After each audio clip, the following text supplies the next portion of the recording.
My Holganix story is... This is my Holganix story. My Holganix story is this. Yeah, backing off nitrogen's a big deal for me on corn because I've tried it in the past and you see those yellow spots show up in July and it's too late to fix. And so, but the last 2 years we've been gradually dropping 20 pounds of anhydrous, 25 pounds, and we've backed off probably, now we're probably 30 or 40 pounds an acre less anhydrous than we had been using up till 2 years ago. So gradually stair-stepping it down and seeing the results. Still raising the best corn we've ever raised and doing it with less nitrogen. And then with the way the farm economy's been, it's like, hey, we really got to cut fertilizer. We got to cut expenses to make things cash flow.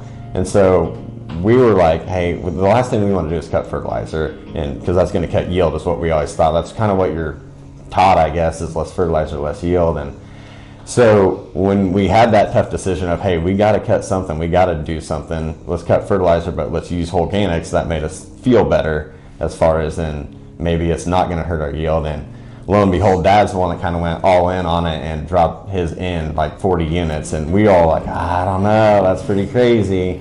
And then this year, 25 going into it, where we all cut our personal fields in down just because we've seen firsthand what it did to his farms. And so it was kind of a testament right there to us that there is something to it and it does work. We're actually seeing a better yield increase after we cut back our fertilizer, so we're lowering our input costs and we're still getting better yields. So it's kind of a difference maker, I guess, in the farming industry. And we farm ground that's quite marginal. Some of it's pretty steep. We run a Hilco combine, and they said, give us your, marginal acres, your tougher acres, and it's proved it does work there. Sand spots that we had usually never get anything off of, we got 10 to 15 bushel of beans off of that, and normally I'm lucky if I get 3 or 4. I farm clay soils, hilly ground, and on my dry land, we're always battling, need that one more rain. 40 hundredths rain would have made, on one farm, caught 40 hundredths, made another 50 bushel. So we applied 1,500 acres that first fall. I put it on all my dry land, and we did some half pivots.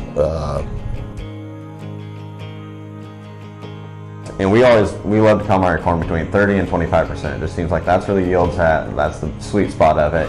And we're out there combining, and it looks like it's, I don't know, July. The corn's green as can be, but the moisture's coming down quicker than what it should, honestly. It almost looks like we're out there chopping silage with our corn combines, but the moisture drops down and we're in that 27% range just like we want to be. It just seems like the plant health is healthier and greener.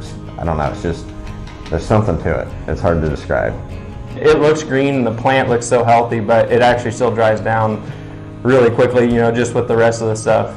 And stay green I couldn't believe we was getting down towards the end, and I got a picture on my phone yet, November 13th, and I didn't know if the corn was even drying down. It looked, I got green leaves just almost up to the ear from the bottom up yet.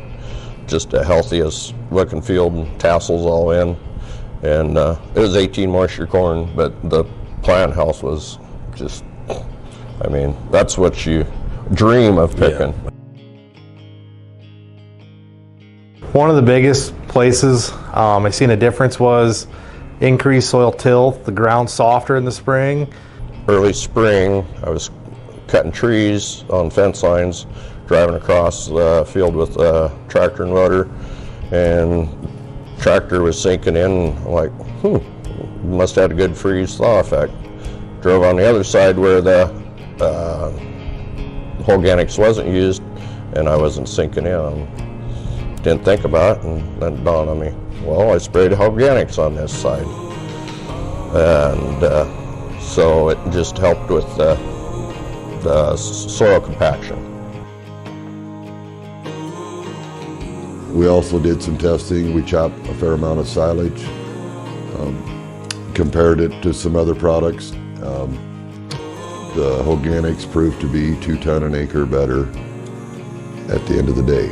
We always are interested in being competitive. We tractor pull, we have the NCGA plots, and just the competitiveness always runs into us. So when we were doing our NCGA plot in 24 there, we were looking at what can we put on there to give us a little bit of advantage over everyone else. Just we're trying to go for the highest yield we've ever had. And so when we were running what numbers and what we were going to mix and what we were going to put on that field, we decided to go with the Holganix fall and spring application and just go all out with that, because any little bit that we can get to free up more nutrients for that plant to uptake is going to turn into yield. And so that's what we did. We put the fall program down and the spring program down, and when we got in there to harvest time, I mean, I think I can speak for both of us. It was wild when we got in there, and we ended up getting our highest yield yet. We broke 400. I think my brother's yield plot came in at 405, and it had the spring and fall application of Holganix on it. And so it's just every little thing you can do to try to increase yield. And it was just, I don't think it's a coincidence that the fall and spring application was both down on that ground that we set our new record with. So we saw it right away is deteriorating them stalks. Right now, it was black. They were turning black. They were just crumbling. Now, I've been out there in the field. We didn't do any disking last fall. It froze up too quick. We didn't get her done. We've been out in the fall. Now we've been out in this winter time, and I've checked the fields. The stalks are just deteriorating. I mean, it's still, even but it's froze and everything else, they're black, they're turning black, so I'm very much looking forward to seeing what it's going to do. I got a hired man that does most of the bean drilling, and we had put this Holganix on in the fall. So this spring he's no-till drilled in it. We've got a 1990 John Deere air seeder, and he called me up and wanted to know if we put it on there because the stalks just were pulverized, absolutely. Just nothing to them. I said, yes, we put that on in the fall. So we will continue to do that for sure. And then the person might have been skeptical when we first started, but the knowledge of you folks was a sell in itself. You know, everybody knew what they're talking about and explained everything. Excited about using the fall product and the spring product together, and see where it goes from here. and then you get the benefit of increasing your soil health and the yield on top of it. It's a no-brainer. You don't really have anything to lose by trying. I mean, just get it on your field and try it. The product is great. It's not foo-foo juice. It really does work. And I'm proud to be associated with this group.